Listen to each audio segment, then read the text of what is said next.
Well, hey guys, how do you land a job during the Great Resignation? We've heard about the Great Resignation. It is something I'll give you the data here in November and February and April of last year, and certainly this year too. But how do you land that how do you land that job in this Great Resignation? So, what I'm here to tell you is there is opportunity in the Great Resignation.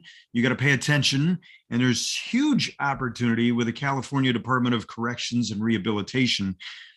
So, guys, those of you who have been paying attention, the U.S. Department of Bureau of Labor Statistics said 4 million Americans quit their jobs in July of 2021. That was followed by another 4.5 million in November of 2021. And then in February of 2022, now that we're in the great year of 2022, coming out of this, still over 4 million Americans quit their jobs. And it's put many employers in this weird dynamic, losing talent, needing talent, uh, and that's to your advantage. So if you're paying attention to this, I'm going to tell you how you can pave your way into a great opportunity. So we're going to unpack the Great Resignation today and how this can be a gateway into you landing a job with the California Department of Corrections and Rehabilitation. So welcome to this edition of the Military Wire with Mike Schindler. I am Mike Schindler. I'm excited to have you here. We interview some of America's most elite men and women who have served this country, done some amazing things for this country, so that you can learn how to apply what they've learned to your own life and hopefully get ahead. So today's episode, of course, sponsored by our friends at Bone Frog Coffee. Love my friends at Bone Frog Coffee, founded by my Navy SEAL friend, Tim Cruikshank, and proceeds from that coffee go to help support the families of fallen SEALs. So a big shout out to those guys.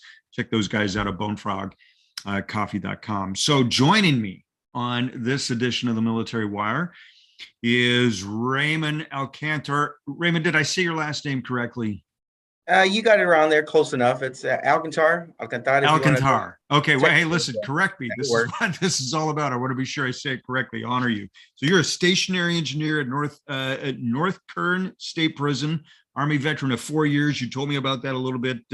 Served in the Army, 101st Airborne. Thank you for your service. You also served in the National Guard as well. So, Raymond, welcome to the Military Wire.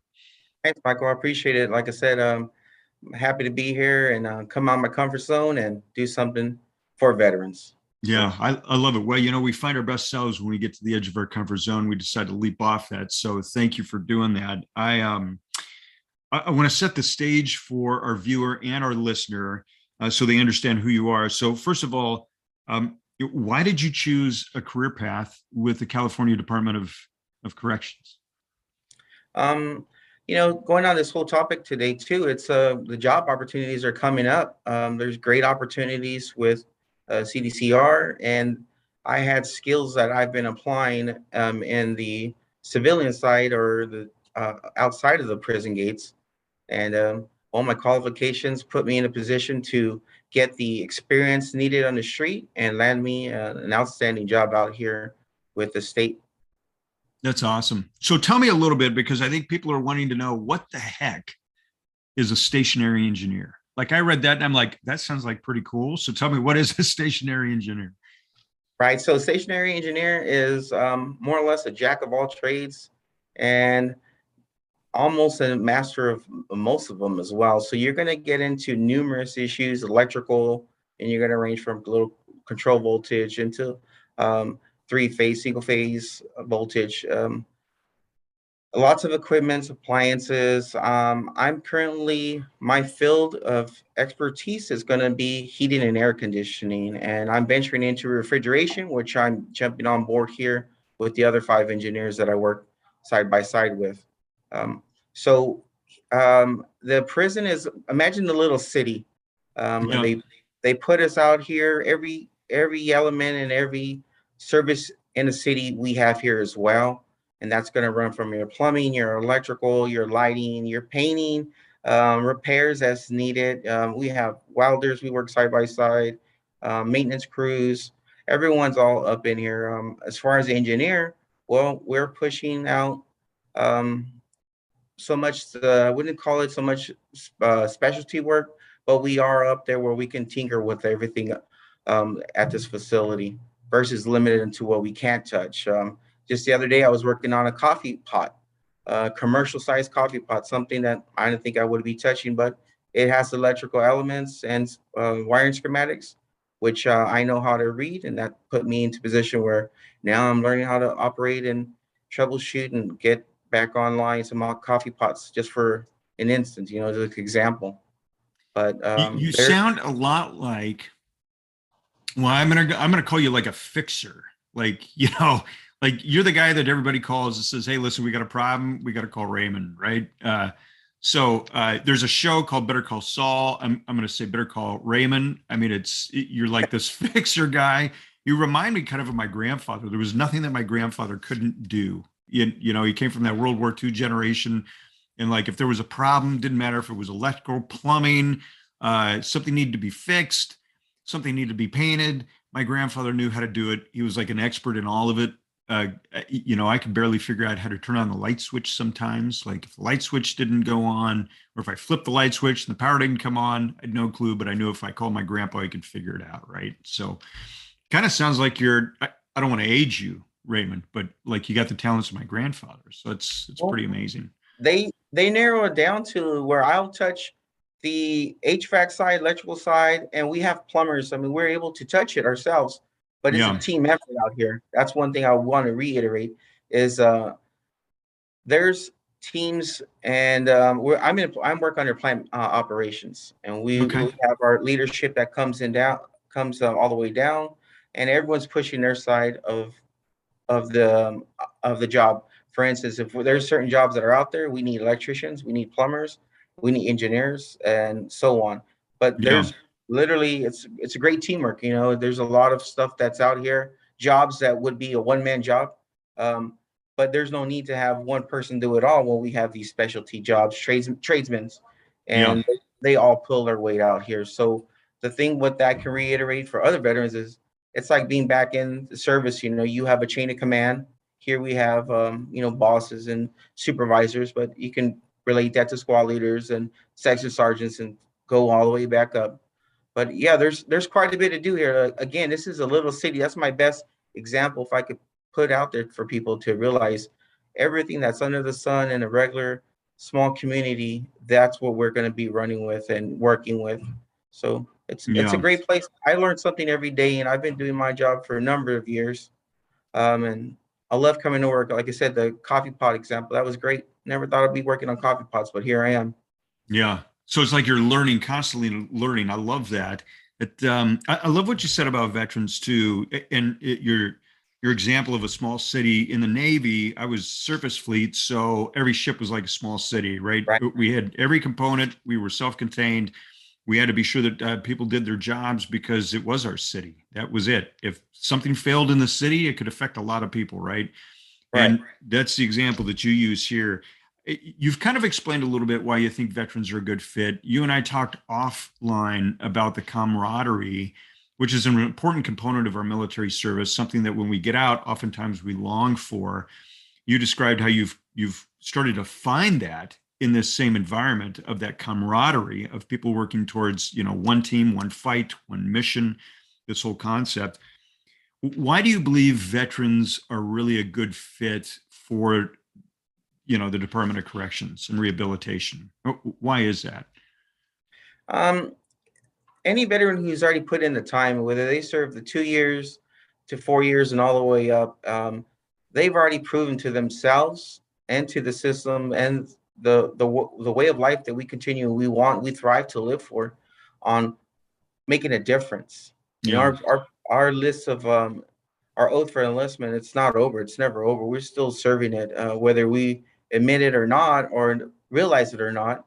We continue to thrive and help. We're helpers, we're natural helpers. Uh, a veteran would love this job and fit into this job because there's other people that have not served that have put in the oath and the work to be working as a coworker and side by side. Yeah. Again, too, the small city scenario, I run into, would you call them strangers at one point till we cross paths, and we generate a work relationship. And Yeah. hey, you're in this area, I'm in this area. The camaraderie is there because we are working as a team. Well, this is prison, so there we have to be on the same side. Trust Yeah. is a key value for veterans And we know as a veteran, you've earned people's trust and can be trusted further on to continue to give in a task and accomplish it um, safely, timely manner, and professional as well. That's awesome. Let's talk about getting state jobs, and you may or may not have the answers to these questions, Raymond. But I've heard some say, yeah, I'd love to work for the state, but applying to the state can be daunting. It's almost impossible, very frustrating. I apply and don't hear things for months on end, or I apply and not even sure if they got the resume. So, what are some of the secrets or tips for veterans to navigate that? Number one, so the first question is it really impossible to get a job with, CDCR? Number one. Number two, what are some of the tips to navigate that whole experience? How was it for Uh, you? I would say start by researching your local facilities. I'm currently in Delano, and there's literally two across the street from each other within a mile distance. Look at your region. What prisons are available? Maybe you know some friend or a neighbor that might be wearing the suit, correction officer clothing, or just know word of mouth, a friend and family. Pick their brains out. Have patience. This is something you're not just going to apply on Monday and here get a phone call results on Friday. There's definitely a waiting game. So Yeah. have patience. This is more like a plan B.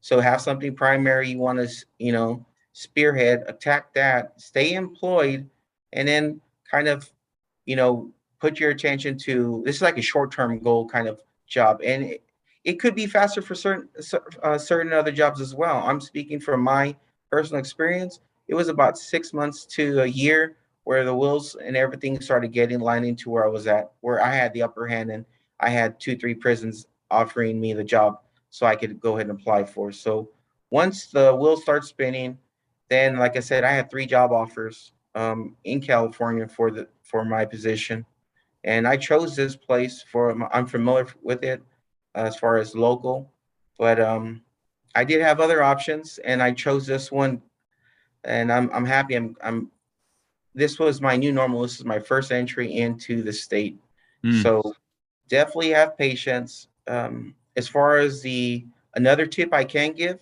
is find your strengths, know your weaknesses, and yeah. apply for jobs. Whether you might feel they're under you or you're not ready for it, you get your foot in the door, so you do have that time to have some experience and then promote as needed because there is growth for promotion here. There's definitely ventures. If you start in Delano, I can end up far north or far south in California, and Mm, that'll get me into a different opportunity as well. And maybe I want to go into this field where I feel like I'm going to put my attention. You get a little bit of work in there and realize, you know what, it's not for me. I like this better, whether it's with the state or in even another position as well. But yeah. definitely Talk to have me a patience. little bit about what do you think the top three attractions are, attributes, qualities that veterans possess that aid them working for CDCR? Like if you were to say, okay, you know what, CDCR loves our vets, and really what I see is we hold these three common attributes. I'm giving you a general statement, but from your perspective, what top three qualities do veterans bring to the job?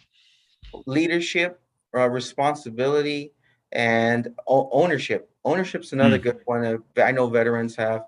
Whether you're in the right and you're in the wrong, it's not going to get anywhere to make a bad situation worse. Expediting as far as the leadership aspects as well. There's a lot of employees here, and I can say it freely. Some people are comfortable at an entry level career for most of their life or their entire career, and there's other people that want advancement. yeah, So there's a quick turnaround. I've only been here a short time, and I've seen turnaround, which is why we're having this whole podcast. But there's a turnaround. There's either people promoting within or transferring, and even retirements as well. So that's a great thing for veterans to stay motivation. That's a great attribute as well for veterans. The motivation, the taking the leadership, which I know comes different, and we can give a task, and it's not so much overthinking it. Just the attitude of a veteran is keeping it simple Yeah. and getting the task, accomplishing the task, the timely manner. There's numerous things that veterans possess. The top three definitely going to be the leadership being one of them. I would even say the motivation, the pride, Mm. the ownership of it. That's a kind of pride and ownership are going to go together. The quality of work we're going to be able to produce and show. It's easier to speak with yourself for yourself with actions versus with words. And I've seen that in so many veterans that I've known outside of these walls and some that I work here. You could see the work of a veteran. It stands out. It's Yeah. it's kind of speaks for itself, or there's little to be discussed after it. But That's definitely pretty want to cool. keep other veterans out there motivated, and don't get discouraged. If I can say that, do not get discouraged. Do have patience and try your hardest to realize the end goal. I'm already currently employed here, but I could have been saying that a year ago to Yeah. now where I'm at. So definitely have patience. Yeah. Well, and that's great advice. So I was going to ask you, like, advice, for veterans who want to apply, and veterans who want to apply, you guys can visit their website, cdcrr.ca.gov. I believe there's a whole veterans portal. You might have a different URL, and I'll have you give that here in just a second. But there's many benefits that are associated with being employed, like they honor the GI Bill, correct? I mean, that's another option. You get in, you got the GI Bill available for those who qualified. I think that's available too. Talk to me a little bit about this whole transition. So when you got out of the military, you transitioned out of the military. How hard was it for you to land an interview with Department of Corrections and Rehabilitation? You said it took about 6 months. So patience was number one, understanding that you have the leadership, but you got to have patience, probably should already be employed. Understand that it might take 6 months. Now, I've been told by HR that it could happen much sooner too, because Yeah, the Great Resignation, right? right. So be prepared. It could be 2 months, 6 months. It could be, that type of window. But what advice would you give other veterans? Say they land the interview. What piece of advice would you give them? Depending on what they're going in for, I mean, I would just say definitely prepare yourself. Do some research like I did as well. There were some of the questions as far as stationary engineer that went into the boilers, Mm, and that I have experience on, but I am not an expert. And can I say have I operated a whole engine room? yeah, So that is new venture. Research what they're going to be asking you as far as the questions. It's pretty clear, cut black and white on the job requirements that what they're going to be asking you. So if you read those requirements and definitely realize what else can you relate it to versus like leadership is a very broad area. You have leadership over your family. You have leadership of this. yeah, That's skills that you put paying your bills on time. That's also leadership as well. So you can put all those things into your experience. I've been doing this for X amount of time. I've also used the military. Anything you've done in the military, it's going to count to your experience. Refer it pertaining to your job that you are applying for. yeah. Yeah, I think that's a good point. Is be sure that you really understand what qualities you're bringing to the job. We call it, like, the rule of five, like, 5 areas that somebody will add value. And I think that's great advice, Raymond, is understanding what you bring to the organization to help serve their mission, and detailing that. That's what I hear you saying, is understanding that, I've led in this capacity. I've helped solve these type of problems. That's how it applies to this job. And by applying it to the job, that means they have to do the research, which is smart, and just be prepared that you get the interview. So if veterans want to apply to the job, Raymond, do you have a website that they should be visiting so that they can learn more about that? As far as the Cal careers where I kicked off on, definitely use the buddy program. If you have somebody that's already employed with the state, use your resources. That's number one. What I can tell you is I have a tech savvy wife, and I use her resources of getting everything, helping me together, bundle my package up together, tighten Yeah. my ship up, and head me in the right direction. So definitely use the resources. Me as advice, I could say definitely know the job you want to go into and be prepared for changes. Shoot for the moon, but know that there's going to be ladder steps. Get to the Yeah. first rung, the second rung. You know, you might stay a little stagnant on the second run, but then the third, fourth, fifth, you're going to be on your way to the top. Set your goals and the realistic goals as well. Yeah. It's so smart. It's so great. Raymond, I would just want to say thank you for being on the Military Wire. I loved interviewing you. You just bring in the heart to this message and the reason that veterans should be joining the California Department of, Corrections and Rehabilitation. So thank you. Thank you for your service. I know we didn't go really deep into, your service with the 101st and you were a problem solver there and you're a problem solver here with CDCR and to bring other veterans into that fold to go ahead and help change lives. You're changing lives. You're making things better for people who are on their way to hopefully having second chances and maybe in some cases third chances. But again, thanks for being on the Military Wire. I appreciate it. Not a problem, Michael. I appreciate the time, the opportunity. Like I said, anything I could do, even if it was taking myself out of my comfort zone, which I felt pretty comfortable, to be honest, Good. and help that one veteran and, just maybe even reconnect because I've been off the grid for so long. Who knows where this leads? But everyone out there, you take care of yourselves and keep going, keep driving on. Yeah, I love that. Well, again, for those who want to check out how to get a job during this great resignation, be sure you check out the California Department of Corrections and Rehabilitation. Check those guys out. And for those who are interested in really diving deep into who you are, your next mission, purpose, identity, which could very well reveal that you are a perfect fit for CDCR, be sure you check us out here at Operation Military Family. Again, Raymond, thanks for being on the show. Likewise. Thanks, Mike. Appreciate it.